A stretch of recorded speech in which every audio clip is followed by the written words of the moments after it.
வணக்கம். Welcome to கதை திரட்டு audio books. இந்த வீடியோவில் நம்ம என்ன கதை கேட்க போகிறோம்னா, எங்கிருந்தாலும் வாழ்க சிறுகதை.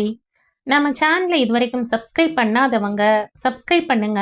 பக்கத்தில் இருக்கிற பெல் ஐக்கானை கிளிக் பண்ணி ஆளுங்கிற ஆப்ஷனை ப்ரெஸ் பண்ணுங்க. ஸோ தட் நான் போடுற கதைகளை உடனுக்குடனே நீங்கள் கேட்கலாம். வாங்க கதைக்குள்ள போகலாம். உன் கூடக்கா என்று அவன் கட்டை விரலை அசைத்து காட்டினான். அவள் சட்டென்று அந்த விரலை பிடித்து கொண்டு விட்டாள். ஏனாம் என்று செல்ல சிணுங்கலாக குரல் வெளிப்பட்டது. நீதான் ஊருக்கு போக போறீல? அனுராதா வெள்ளி நாணயங்களாக குலுங்கினாள். அவனுடைய சாகச பேச்சில் தன்னை இழந்து போகாமல் நின்று விடுவோமோ என்ற உறுதியின்மை உள்ளத்தில் தோன்றியது. மணலில் விரலால் கோலம் போட்டு கொண்டிருந்த மென் கரத்தை தன் கரத்தில் எடுத்து ஏந்தி கொண்டான். காற்றின் சிரிப்பொலி காதில் மோதிற்று. உங்களையும் தானே என் பெற்றோர்கள் வரும்படி அழைத்திருக்கிறார்கள். நீ நாளைக்கு போகத்தான் போகிறாய் இல்லையா என்ற கேள்வியிலேயே அவன் மறுப்பு மறைந்து நின்றதை அவள் புரிந்து கொண்டாள். கல்யாணமான கையோடு நான் உங்களுடன் வந்தேன். அப்பாவும் அம்மாவும் பார்க்க ஆசைப்படுவதாக எழுதியிருக்கிறார்கள். எனக்கும் ஆசை இருக்காதா? பணத்தை அனுப்பி அவர்களை இங்கேயே வரவழைத்து விடேன். யோசனையின்றி கூறியவன் சட்டென்று அவள் முகத்தை பார்த்தான். அதில் எந்தவித மாறுதலும் இல்லை. இல்லாமையை சுட்டி காட்டுகிறான் என்று அவள் தன் மனதுள் பொறுமுவாளோ? வேண்டாம் அனுராதா, நீயே போய்விட்டு வந்துவிடு. வயதானவர்களை இழுத்தடிப்பானேன் என்று அந்த பேச்சுக்கு ஒரு முற்றுப்புள்ளி வைத்தான் அவன். கடற்கரையில் இருந்து வீடு திரும்பும்போது இருவருமே பேசவில்லை. அவளுடைய சிறு பிரிவை கூட தாங்காது அவன் மனம் துடித்தது. அவளுக்கோ போய்தான் தீர வேண்டும் என்ற தீராத வேட்கை மிகுந்திருந்தது. பெரிய பங்களா, எடுபிடி ஆட்கள் நிறைந்திருந்த இடம். அவள் செய்வதற்கென்று எந்த வேலையும் காத்து கொண்டிருக்க போவதில்லை. மோகனுடைய அன்பையும் காதலையும் அசை போட்டு அழுத்தது அவளுக்கு. அவர்களுக்கு திருமணமாகி 6 மாதங்கள் ஆகியிருந்தன. திருமணமானதும் தேன் நிலவு என்று காஷ்மீர் போனார்கள். அவனுடைய நாகரீக வாழ்க்கையை கண்டு அவள் திகைத்து போனாள். பண வசதி நிறைந்திருந்த பெரிய வீட்டில் எந்த வரவாலும் புதுமை இல்லை. யார் யாரோ வந்தார்கள் போனார்கள். தேநீர் விருந்து என்றும் விருந்து நடந்த பொழுது அவள் அலங்காரமாக கரங்களை குவித்து வரவேற்று உபசரித்தாள். இதில் ஒன்றும் புதுமை இல்லை, ஒட்டுதல் இல்லை. அப்பொழுதெல்லாம் ஊரிலிருந்து வரும் அத்தை பாட்டி நினைவுதான் வரும். அவர்கள் ஊருக்கு திரும்பும் பொழுது அவள்தான் எப்படி அழுவாள். இங்கே மாமியார் நாத்தனார் என்ற உறவோ கட்டுப்பாடோ எதுவுமே இல்லை. அவள் வைத்ததுதான் சட்டம். வேலை முடிந்து அவன் வந்ததும் இருவருமாக சினிமா, நாடகம், கடற்கரை என்று போய் வருவார்கள். அவள் வாய் திறந்து கேட்கும் வரையில் அவன் எதற்கும் காத்து கொண்டிருப்பதில்லை. சிக்கனம் என்பதே அவன் அறியாத ஒன்று. தேவையானது தேவையில்லாதது எல்லாவற்றையும் அவன் வாங்கி குவிப்பான். மறுநாள் இரவு அவள் புறப்பட்டு விட்டாள். ரயில் அடிக்கி அவன் வந்துவிட்டான். முதல் வகுப்பு. அவளுக்கு சுகத்தை கொடுப்பவன் அவன். அவளுடைய பரிவில் உயிர் அவிழ, உணர்வு அவிழ தன்னை இழந்து நிற்பதை கண்டதும் பேசாமல் இறங்கிவிடலாமா என்றிருந்தது அவளுக்கு. உள்மனம் ஊருக்கு போக வேண்டியதை எச்சரித்தது. வண்டி புறப்பட்டதும் அவன் ரயில் நிலையத்தில் ஒரு புள்ளியாக மறைந்து போனான்.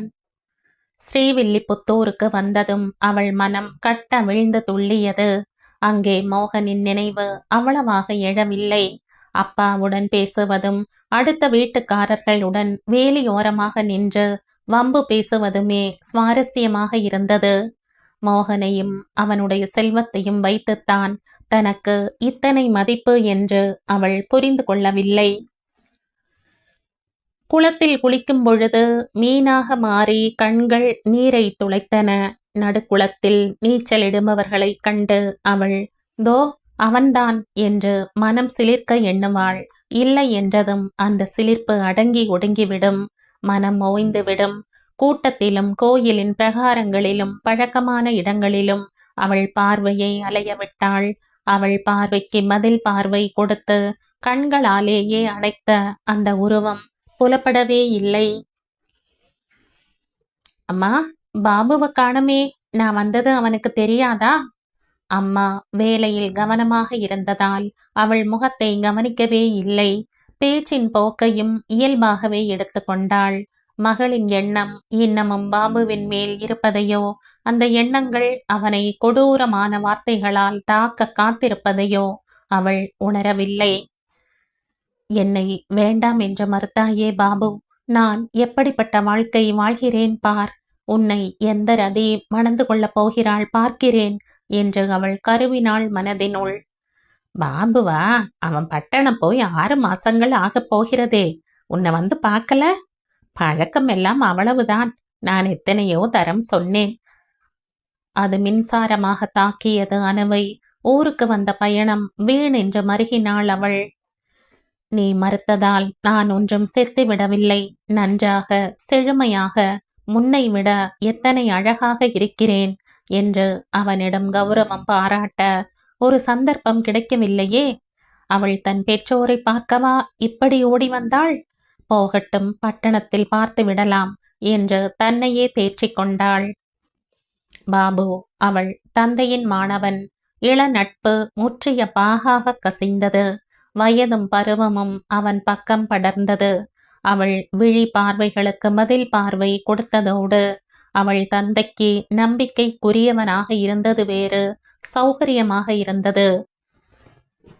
மார்கழி மாதம் வெடவெடக்க வைக்கும் குளிர்.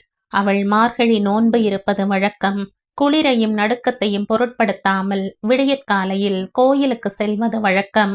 ஆண்டாள் சந்நிதி முன்பாக நின்று எடுப்பான குரல் ஓங்க திருப்பாவை பாடும் அழகை மோகன் கண் கொட்டாமல் ரசித்தான். ஆண்டாளே பெண் உருக்கொண்டு வந்தாற்போல் தோன்றிற்று அவனுக்கு. திருச்செந்தூர், கன்னியாகுமரி என்றெல்லாம் சுற்றிவிட்டு வந்த மோகன் நண்பன் ஒருவனை காணும் பொருட்டு ஸ்ரீவில்லிபுத்தூர் வந்திருந்தான். ஆண்டாள் சந்நிதியில் அனுராதாவை கண்டவன் அவள் மேல் வைத்த மனதை திருப்ப முடியாமல் தவித்தான். அவளை பற்றி நண்பனிடம் விசாரித்தவன் அனுவின் தந்தையிடம் தன்னை அறிமுகப்படுத்தி கொண்டான். அவளை மணக்க தன் விருப்பத்தை அவரிடம் ஒளிவு மறைவின்றி தெரிவித்தான். அவனை பற்றிய விவரங்களை தெரிந்து கொண்டவர் தடுமாறி போனார். பாவை நோன்பு நோற்றதன் பலன்தான் ஏழையின் வயிற்றில் பிறந்தவளுக்கு மாளிகை வாழ்வு கிட்டியிருக்கிறது என்று மகிழ்ந்து போனார். ஆனால் அவருக்கு தெரியும், தம் மகளின் மனம் பாபுவை நோக்கி படர்ந்திருக்கிறது என்று. அதிர்ஷ்டலட்சுமி தம் வீட்டை நோக்கி திரும்பி இருப்பதை நினைத்ததும் பாபுவோ அவனுடைய அன்போ ஒரு பொருட்டாக தோன்றவில்லை. எதற்கும் 2 நாட்களில் தம் முடிவை சொல்வதாக கூறினார். இந்த விஷயம் பாபுவுக்கு எப்படி எட்டியதோ அவனாகவே அவரிடம் வந்து, மாமா, எனக்கு அனுவை மணக்க சம்மதம் இல்லை, வெறும் பழக்கம்தான் எங்கள் நட்பு என்று கூறினான். இதை கேள்வியுற்ற அனு இடிந்தே போனாள். தோளில் காஃபி நிரம்பிய பிளாஸ்க், வலது கையில் டிஃபன், பழங்கள் அடங்கிய கூடை. ஆஸ்பத்திரி வார்டை வேடிக்கை பார்த்து கொண்டே தன் தந்தை சிகிச்சை பெற்றுக்கொள்ள தங்கியிருந்த அறையின் உள் நுழைந்தாள் அனுராதா. அவள் சென்னை திரும்பும்போது அவளுடைய தந்தை தீராத வயிற்று வலியால் துடிப்பதைக் கண்டு தன்னுடன் அழைத்து வந்தாள். அவரை புகழ் பெற்ற மருத்துவமனையில் சேர்த்தான் மோகன். பலவிதமான மருத்துவ சிகிச்சைகள் செய்து சோதனை செய்த டாக்டர்கள் வயிற்றுள் சிறு அறுவை சிகிச்சை செய்ய வேண்டும் என்று தீர்மானித்தார்கள். தந்தைக்கு அறுவை சிகிச்சை என்றதும் கலங்கினாள் அவள். மோகன் அவளை தேற்றினான். நோயாளியின் முன்பு கலக்கத்தை காட்டக்கூடாது என்று மோகன் அவளுக்கு எச்சரித்திருந்தான். அதனால் துணிவுடன் கலக்கத்தை மறைத்தவளாக அறையினுள் நுழைந்தாள் அவள். அவள் வரவை எதிர்பார்த்து காத்து கொண்டிருந்த தந்தை அவளை கண்டதும் மலர்ந்து போனார். அன்று வெள்ளிக்கிழமை தந்தைக்கு துணையாக தங்கினாள் அவள். மறுதினம் அறுவை சிகிச்சை நடப்பதாக ஏற்பாடு.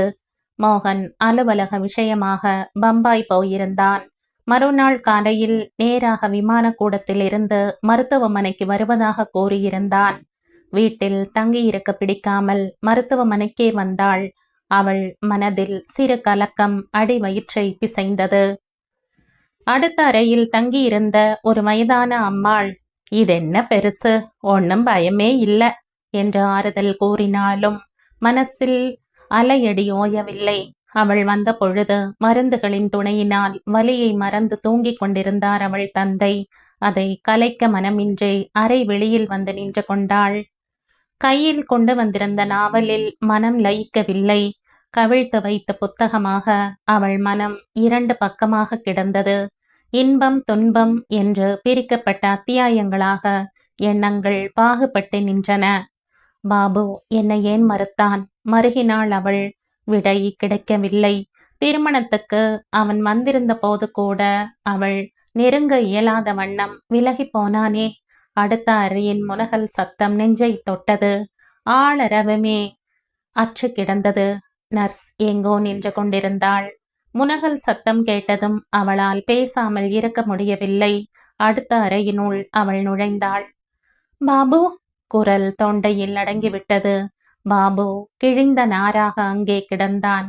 2 உள்ளங்களுமே இந்த சந்திப்பை எதிர்பார்க்காத அதிர்ச்சியில் துடித்தன. அனுவுக்கு கால்கள் துணியாக துவண்டன. தண்ணீர் என்று கையை அசைத்தான் அவன். அவள் அருகில் இருந்த கண்ணாடி ஜாடியிலிருந்து தண்ணீரை எடுத்து வாயில் ஊற்றினாள். கை குட்டையால் வாயை துடைக்க வந்தவள் உரிமை இல்லாத செயலை நினைத்து பேசாமல் பின்னடைந்தாள். பாபு சிரித்தான். அவனால் சிரிக்க முடிந்தது. அவள் நெஞ்சில் கொழுந்து விட்டு எரிந்தது சினம். தன்னை அடக்கியவளாக, பாபு, என்ன உடம்பு உங்களுக்கு என்று கேட்டாள் போலி நயத்துடன். ஏதோ உடம்பு, போய என்று சுவாரஸ்யமின்றி பதிலளித்தான் பாபு.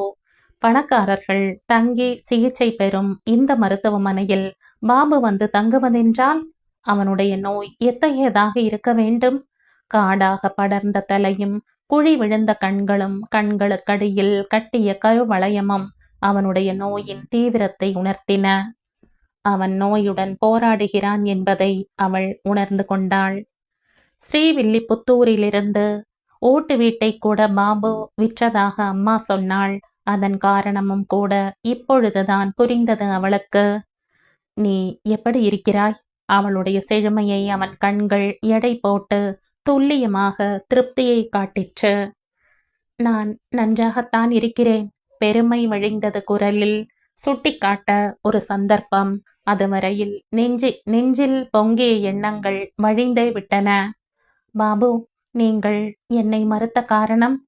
என்னை தான் பார்த்து கொண்டிருக்கிறாயே, பிறகு என்ன பதில் தேவையானோ? இது இப்பொழுதுதானே. அப்பா என்னை மணக்க சம்மதமா என்று கேட்ட பொழுதும் என் திருமணத்தின் பொழுதும் நீங்கள் நன்றாகத்தானே இருந்தீர்கள். நீரு பூத்த நெருப்பு கனலாக சுட்டதால் கண்கள் கலங்கின. கட்டிலின் சட்டத்தை பிடித்தவளாக சரிந்தாள் அனு கீழே. உனக்கும் மோகனுக்கும் திருமண ஏற்பாடு நடப்பதை உன் தந்தை சொல்லாத பொழுதே நான் என் மறுப்பை தெரிவித்தேன். இந்த நோய் என்னை பீடித்திருப்பதை நான் அப்பொழுதே உணர்ந்ததால் உன்னை மறுத்தேன் அனு. அவள் குலுங்கினாள். நோயினால் காதல் மாறிவிடுமா பாபு? இந்த இடத்தில் தான் தவறு செய்து விட்டீர்கள். நான் உங்களை வெறுப்பேனா பாபு என்று ஆக்ரோஷத்தோடு வினவினாள். பாபு அவள் அறியாமையை கண்டு நகைத்தான். இருமல் நெஞ்சை கவ்வி பிடித்து உலுக்கியது. அந்த வேதனையிலும் குரல் கவனமாக ஒலித்தது. அனு என்று தீனமாக அழைத்தவன் ஒரு விரலால் அவள் நெற்றி குங்குமத்தை சுட்டி காட்டினான். இந்த குங்குமத்தை இட்டவன் நானாக இல்லாவிட்டாலும் இந்த குங்குமம் நிலைத்திருக்க வாழ்த்துகிறேன் அனு. என்றென்றும் நிலைத்திருக்கட்டும். விளக்கை ஏற்ற நினைப்பது அணைப்பதற்கல்லவே. விளக்கை அணைக்கப் போகிறோம் என்று தெரிந்த பிறகு தீபத்தை ஏற்றாமல் இருப்பதுதான் புத்திசாலித்தனம். அவள் கரங்கள் அவனுக்காக இறைவனை நோக்கி குவிந்தன. அவனுடைய உன்னதமான குணம் அவளுக்கு வாழ்வை தந்திருக்கிறது. எப்படி வாழ்கிறேன் பார் என்ற அவள் பெருமையை விட அதிகமாக உன்னை வாழ வைத்து விட்டேன் என்ற நிம்மதி அவன் முகத்தில் மிளிர்ந்தது. அவன் ஏற்றிய தீபமாக நின்ற அவள் கண்களில் கண்ணீர் பொழிந்தது.